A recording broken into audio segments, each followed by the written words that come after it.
Hoje vai continuar Gênesis? Nós vamos falar hoje. Eu mandei um texto aí. Eu mandei um texto no grupo. Nós vamos falar sobre a queda do homem, a tentação e a queda. Que é um texto assim, muito básico na Bíblia, sabe, Alexandre? É muito básico. É chamado de o proto-evangelho. O que é proto? Você sabe? Proto é inicial, mais antigo. É primitivo, vamos chamar assim.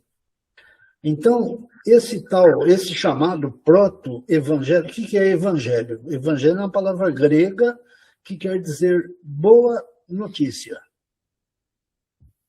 Evangelhos, evangelical, evangelho, enfim, tem a ver com boa notícia, boa nova, né? Tanto que os evangelhos são chamados de boas novas. Então, proto-evangelho seria uma boa nova inicial, antiga, mais antiga, ativa. E é básica, viu? Esse chamado proto-evangelho é básico para o entendimento da Bíblia. É básico, básico. Muito legal. Então, a gente vai falar sobre isso hoje. Sobre, enfim, a tentação que os primeiros pais sofreram, né? A queda, eles foram tentados e caíram na tentação, né? E a promessa de uma salvação. Essa seria a expressão, né? Por quê? Porque ao cair na tentação, finalmente, houve uma consequência. E essa consequência foi a separação entre o homem e Deus. Basicamente é isso. Em resumo, assim, sem grandes pormenores, essa o relato bíblico, né? Deus e o homem tinham um relacionamento perfeito, houve a tentação, houve a queda, o homem tinha o chamado livre-arbítrio, ou seja, ele tinha liberdade de escolher, e ele escolhe, vamos chamar assim, o lado errado das coisas, e com isso isso causa uma separação entre o homem e Deus. Aí Deus toma uma providência, fala, olha, isso não vai ficar assim, nós vamos arrumar, vamos dar um jeito de que o homem e Deus se reconciliem, façam novamente amizade. Reconciliação é isso, basicamente, né? E, então, é isso que a gente vai... E é importante ter essa visão, senão, às vezes, as coisas ficam meio perdidas, ficam no ar. São o quê? 20h36. A gente marcou para as 20h30, tá? Eu mandei um texto que fala sobre a tentação e a queda. Mas esse texto que nós vamos falar é de suma importância para o entendimento da própria história bíblica, que é narrada, né? Porque nós vamos falar depois sobre a história. Então, a narrativa feita em Gênesis 3, sobre a tentação e a queda dos nossos primeiros pais, ela é assim, muito importante para esse entendimento futuro, né, da história. Então, eu vou participar para vocês aqui, compartilhar, mas eu compartilhando, eu vou conversando sobre cada um dos itens e a gente vai trocando ideia. E aquela pessoa que tiver uma dúvida, quiser fazer uma pergunta, se eu sei, eu digo que sei. Se eu não sei, eu digo que não sei a resposta. Mas vocês podem perguntar à vontade. Então, levanta a mãozinha, tá bom? Então, a gente vai falar sobre o capítulo 3 de Gênesis. E aqui, essa é a sexta liçãozinha, e eu dei o título de A Tentação e a Queda. Ou seja, houve uma tentação lá com os nossos primeiros pais, no jardim do Éden, né? Eles são tentados e caem. Então, lendo aqui essa introdução, eu digo o seguinte, que lendo e aprendendo sobre a tentação e a queda, é isso que nós queremos, do homem, ou a sua falta de conformidade. Vocês notam aqui que tem diversas observações em preto e alguns textos bíblicos em vermelho.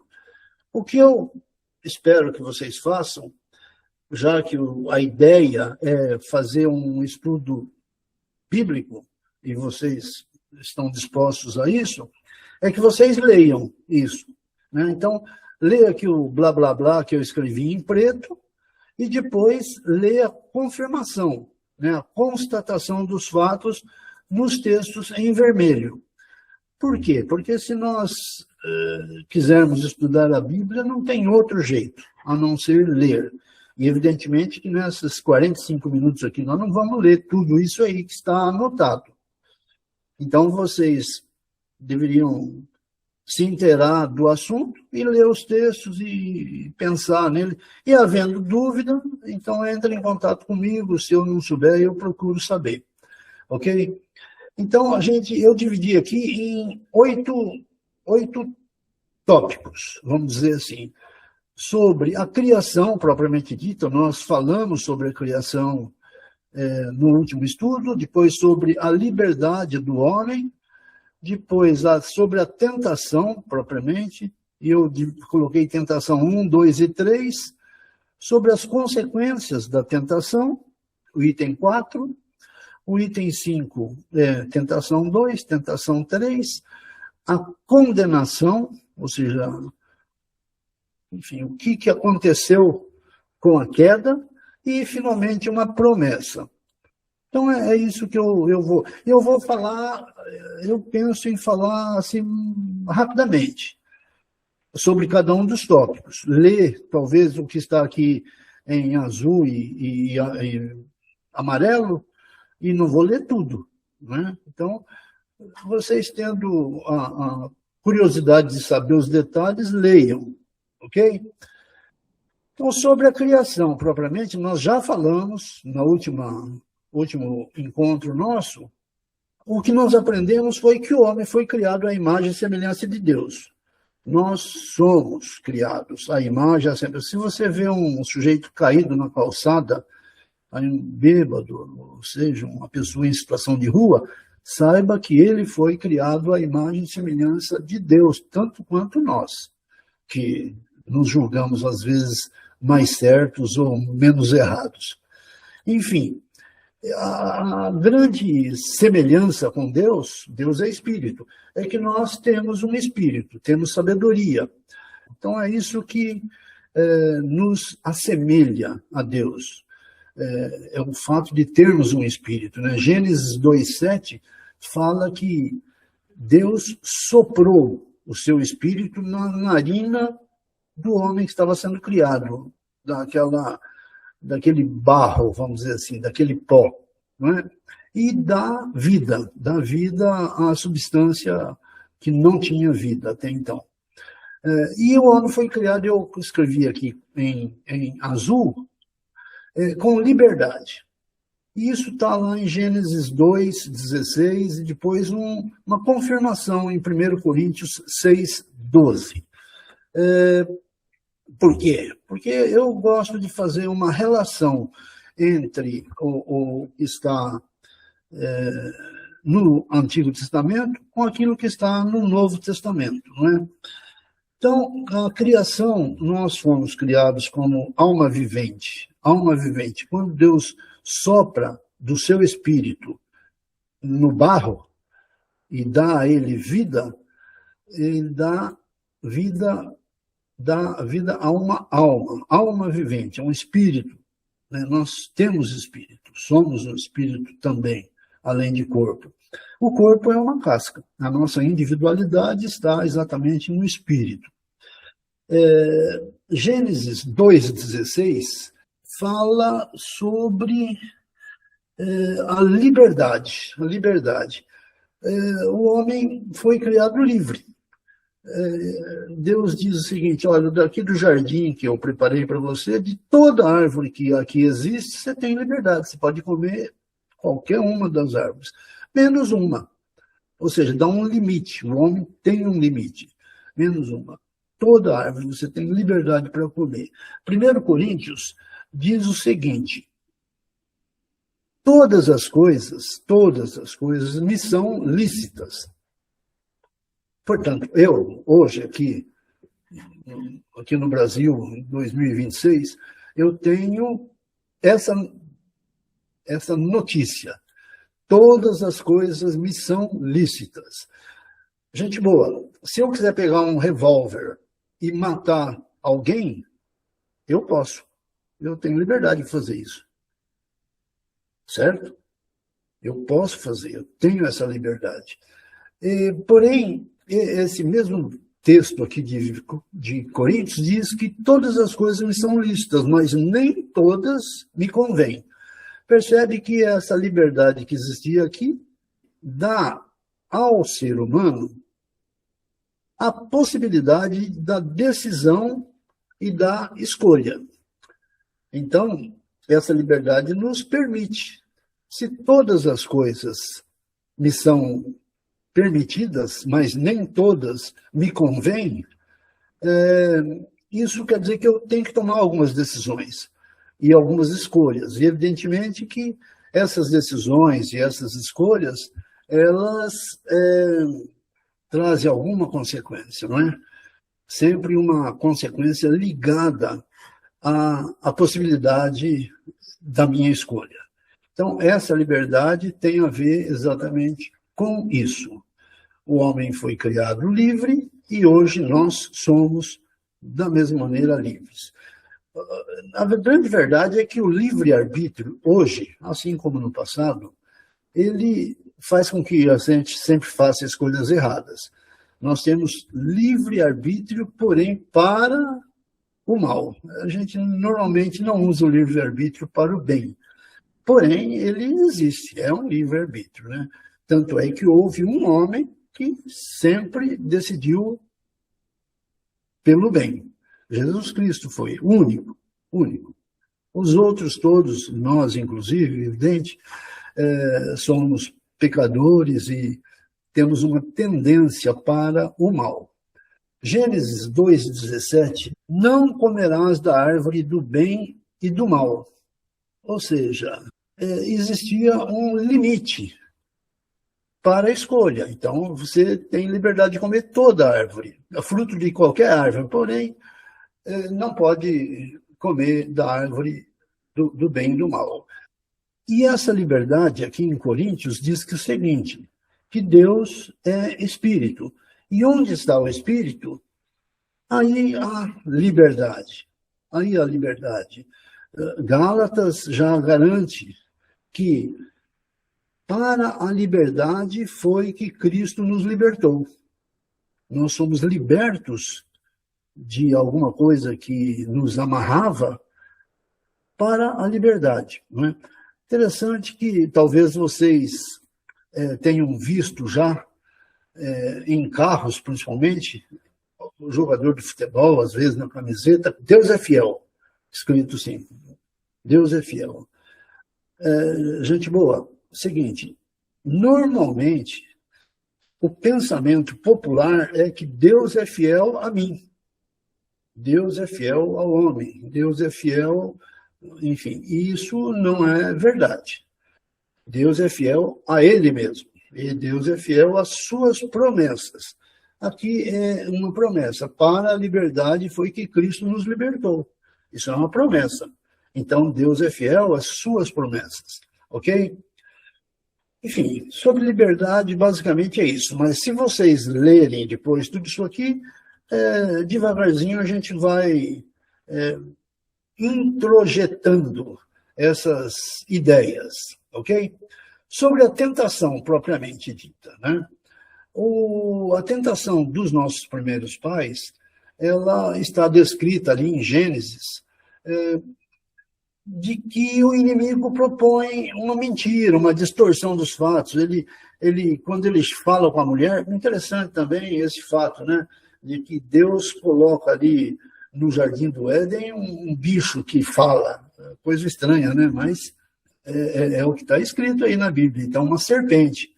O demônio, Satanás, entra na serpente e ela se comunica, né? Então, a serpente fala para a mulher, fala, olha, disse para você que você não pode comer de toda árvore. Então, é uma distorção. Realmente Deus disse que não pode comer de toda árvore, mas o que Deus deu ênfase é que toda árvore você pode comer. Só que tem um limite. Tem uma determinada árvore, chamada do bem e do mal, que essa você está limitado a ela, não pode. Mas a palavra de Deus é distorcida. Depois vocês podem ler o texto aqui de Gênesis 3:1. Né? Não comerás de toda árvore, não é bem isso que Deus disse. E também coloca uma dúvida na cabeça da mulher. Fala assim, olha, certamente você não vai morrer, você pode comer à vontade aí, que esse trem de morrer, isso é conversa da carochinha. E, no fim, a mulher crê, mas ela é tentada por isso, né? Por uma distorção e por uma dúvida que é colocada na cabeça dela. Quando o homem foi tentado, o homem e a mulher, ele decide, ele tem liberdade para decidir. Lembre-se que nós vimos isso logo lá atrás.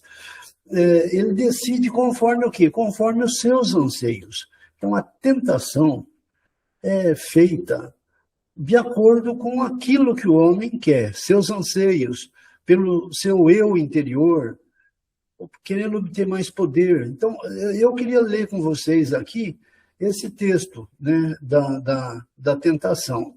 Gênesis 3:6. Diz o quê?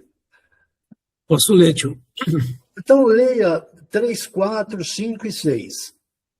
Mas a cobra afirmou: vocês não morrerão coisa nenhuma.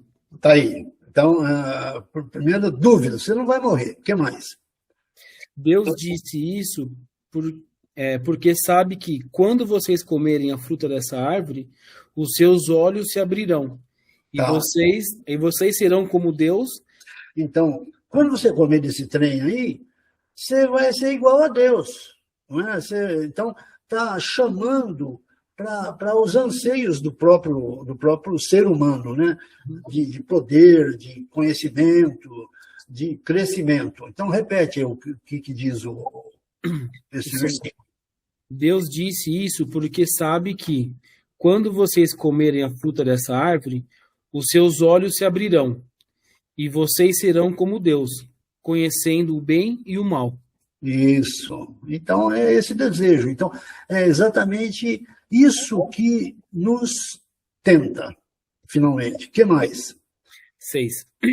A mulher viu que a árvore era bonita. Olha, veja bem, esse que você vai ler, o 6, é interessante.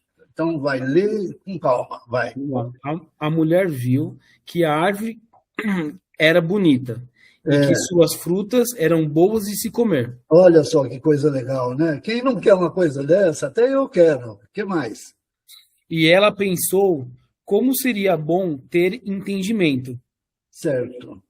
Aí apanhou uma fruta e comeu. Isso. E deu ao seu marido, e ele também comeu. Algumas outras versões, talvez a versão que o Alexandre tenha, diz um pouco diferente, mas o sentido é esse mesmo que você leu, Gustavo. Enfim, nós somos tentados por aquilo que o nosso coração deseja. O fato é que, a obter poder, aí nisso o homem cai. O que quer dizer o homem cai? Quando nós somos tentados, e todos nós somos tentados, nós temos duas possibilidades: resistir ou cair. Não tem três. E nesse caso aqui, o homem caiu. Não é? E daí? Item 4, e daí? Como consequência da queda, o homem perde a inocência. A Bíblia diz que o homem e a mulher andavam nus e não se envergonhavam. Não sei se isso representa bem hoje o que seria ser inocente. Mas a ideia é essa, a ideia de inocência. O homem perde essa inocência, né? E ele passa a se esquivar do Criador, do Deus. Então, Deus quer falar com ele e ele se esconde. Talvez isso nos lembre alguma coisa que nós mesmos experimentamos, eventualmente. O fato de se esquivar, de fugir de Deus, de não querer ter um confronto, não ser confrontado com a palavra de Deus, né? Então, o homem, nesse caso aqui, após ter caído, ele tem medo, tem vergonha, né? O texto Gênesis 3:10, talvez o Alexandre pudesse ler. O homem respondeu: Eu ouvi a tua voz quando estavas passeando pelo jardim, e fiquei com medo porque estava nu. Por isso me escondi. Exatamente. Exato. Em poucas palavras, eu ouvi a tua voz, porque o homem e Deus tinham sempre um bate-papo no fim da tarde, o chá das 5, talvez. Eles batiam papo, conversavam, Deus ia ali, enfim, encontrar um homem. Mas nesse momento em que Deus pergunta ao homem, onde estás? Ele tem medo. É isso que o Alexandre leu. Eu tive medo e me escondi, porque estava com vergonha, estava nu, na verdade. Enfim, então, esse medo e essa vergonha são introduzidos nesse relacionamento. Enfim, o homem se afasta do Criador, e com isso ele morre espiritualmente. Ao se afastar do Criador, ele fica separado de Deus. Gênesis 23 e 24. Quem pode ler Gênesis 23 e 24? Ednei? O Senhor Deus, por isso o lançou fora do jardim do Éden, a fim de lavrar a terra de que fora tomado. E expulso o homem... Até aí é o suficiente.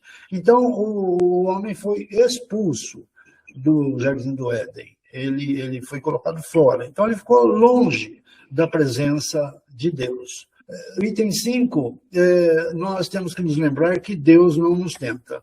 Essa promessa está lá em Tiago. O livro de Tiago, o Alexandre leu o livro de Tiago inteiro. Então, ali está claro que Deus não nos tenta. Mas o homem é tentado pelos seus desejos, pelo mundo e pelo pai da mentira, que é o próprio diabo. E interessante que esse relato do jardim do Éden, aí, dos nossos primeiros pais, mostra basicamente isso. Nós somos tentados pelos nossos desejos, pelos nossos anseios, pelos nossos sonhos, pelo mundo que nos apresenta, às vezes, uma realidade enganosa, e pelo diabo, o diabo que é o pai da mentira. Deus, porém, não permite que sejamos tentados acima dos nossos limites de resistência. Então, essa é uma promessa. Essa é uma promessa interessante. Lá em 1 Coríntios 10:13, depois vocês vão ler. Então, se Deus promete que nós não seremos tentados acima dos nossos limites, o próprio Adão e Eva lá não foram tentados acima dos limites deles, mas eles caíram e nós caímos também, normalmente caímos. Ele nos dá condição total de vitória. E eu queria ler esse texto aqui agora. Romanos 8, de 31 a 39. Então, eu vou ler. E vocês estão com a Bíblia aí? Pode abrir nesse texto, Romanos 8, 31 a 39. O Romanos 8, 31 diz o seguinte: que diremos, pois, à vista destas coisas? E essas coisas, elas estão relatadas antes. Se Deus é por nós, quem será contra nós? É uma pergunta. Aquele Deus, né?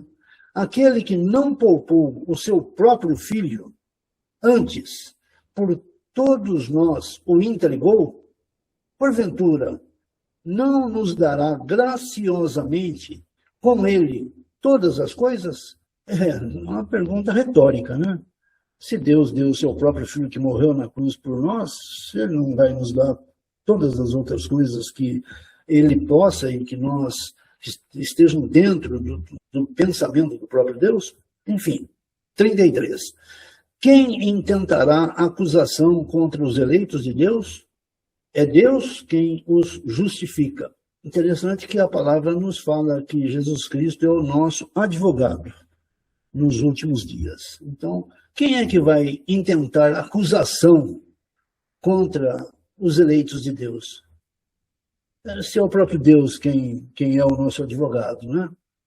Lembre-se que nós estamos falando sobre tentação e queda, né? Quem os condenará? No 34. Quem é que vai condenar esses eleitos de Deus? É Cristo Jesus quem morreu, ou antes, quem ressuscitou, o qual está à direita de Deus e também intercede por nós. Interessante pensar que o próprio Senhor Jesus Cristo ora por cada um de nós, mas Jesus Cristo orou por vocês. Orou por vocês. Quem nos separará do amor de Cristo? Será a tribulação? Será a angústia? Ou perseguição? Ou fome? Ou nudez? Ou perigo? Ou espada? Como está escrito no versículo 36? Como está escrito? Por amor de ti somos entregues à morte o dia todo. Fomos considerados como ovelhas para o matador. Em todas as coisas, porém, somos mais que vencedores por meio daquele que nos amou. Então, isso aqui é um atestado de que Deus não deixa que sejamos tentados além das nossas forças. Né? Em todas essas coisas, porém, nós somos mais que vencedores por meio daquele que nos amou. Porque eu estou bem certo de que, presta atenção nisso, que legal. É outra coisa, é outra promessa, né? Se Deus é fiel a promessas como esta aqui que vocês vão ouvir agora. Porque eu estou bem certo de que nem morte, nem vida, nem os anjos, nem os principados, os poderes espirituais, nem as coisas do presente, nem as coisas do porvir, ou seja, do futuro, nem os poderes, nem a altura, nem a profundidade, nem qualquer outra criatura, seja ela qual for, poderá separar-nos do amor de Deus. Que está onde? Que está em Cristo Jesus, nosso Senhor. Então, esse texto de Romanos é assim, uma obra-prima da literatura bíblica, não é? E nos enche finalmente, de esperança. Esperança no cumprimento dessa promessa, dando-nos condições de vitória nesta luta, que é a luta que está lá em Gênesis, né, 12, 13. E sobre a tentação 3 aqui, o sexto tópico, eu lembro para vocês que não há mal algum em ser tentado. Finalmente, ser tentado não é nem ruim nem bom, é o que é. Cristo foi tentado. Ele conheceu esse drama, ele calçou as nossas sandálias, finalmente, né? E o resultado dessa prova pode ser a vitória, como eu disse, ou a derrota. Derrota e o medo. Né? O bendito do Adão lá, ele foi derrotado, e juntamente com a Eva, ele foi derrotado e teve medo. Né? Então, vencer provas e tribulações faz o ser humano crescer. Depois vocês leem esse texto aqui, ó, Romanos 5, 3, 4. Gênesis 3, 17 a 19. Acho que esse aqui poderíamos ler juntos. Quem pode ler? Gênesis 3. Tá na mão aqui, se quiser eu leio. Leia lá. O 16, para a mulher, Deus disse, vou aumentar o seu sofrimento na gravidez e com muita dor você dará à luz filhos. Apesar disso, você terá desejo de estar com seu marido e ele a dominará. E para Adão, Deus disse o seguinte, você fez o que sua mulher disse e comeu da fruta da árvore que eu o proibi de comer. Por causa do que você fez, a terra será maldita. Aí, então percebe? A terra será maldita. O que mais? Você terá de trabalhar duramente a vida inteira a fim de que a terra produza alimento suficiente para você. Ela lhe dará mato e espinhos, e você terá de comer ervas do campo. Terá de trabalhar no pesado e suar para fazer com que a terra produza algum alimento. Isso até que você volte para a terra, pois dela você foi formado, você foi feito da terra e vai virar terra outra vez. E, além da morte espiritual, a condenação da própria terra. Nós condenados juntamente com a maldição que cai sobre o homem, da separação de Deus. Essa é uma consequência do pecado, da queda. Agora, essa parte aqui, o 8, é a parte mais importante que eu disse que nós precisamos conhecer, porque aqui está, enfim, o proto-evangelho, como eu disse para você, Alexandre. Proto-evangelho, o evangelho, a boa notícia primeira, a boa notícia primitiva. Então, Deus prevê um plano para a salvação. Bom, todo mundo foi condenado, aí o homem foi expulso, a terra está produzindo erva daninha, o homem tem que suar para trabalhar agora, etc. e tal. Mas Deus tem um plano para a salvação e para a vida do homem. E está lá em Gênesis 3,15. Então, esse texto é o que eu digo que é importante para você conhecer e interpretar a Bíblia. Então, Gênesis 3,15, eu vou ler aqui. Porém, inimizade entre ti, a serpente, né? O diabo, finalmente, a serpente é o meio. O diabo que está ali sendo manifestado. Porém, inimizade entre ti e a mulher, entre a tua descendência e o seu descendente. Ele percebe que o seu descendente aqui é singular. Este, descendente da mulher, ferirá a cabeça da serpente, do diabo. E tu, diabo, lhe ferirás o calcanhar. Então, essa promessa, e Deus é fiel às suas promessas, ela abre uma possibilidade de salvação. O descendente da mulher vai ferir a cabeça da serpente, e a serpente luta. O diabo luta o tempo todo. Então, o fato é que, nesse momento, se estabelece um fio que conduza essa promessa, esse proto-evangelho, essa promessa de uma salvação feita lá no transatlântico da vida, não sei nem quando, esses fatos aí relatados no Gênesis, não dá para saber quando é que foi, se foi quantos milhares de anos, não dá para saber.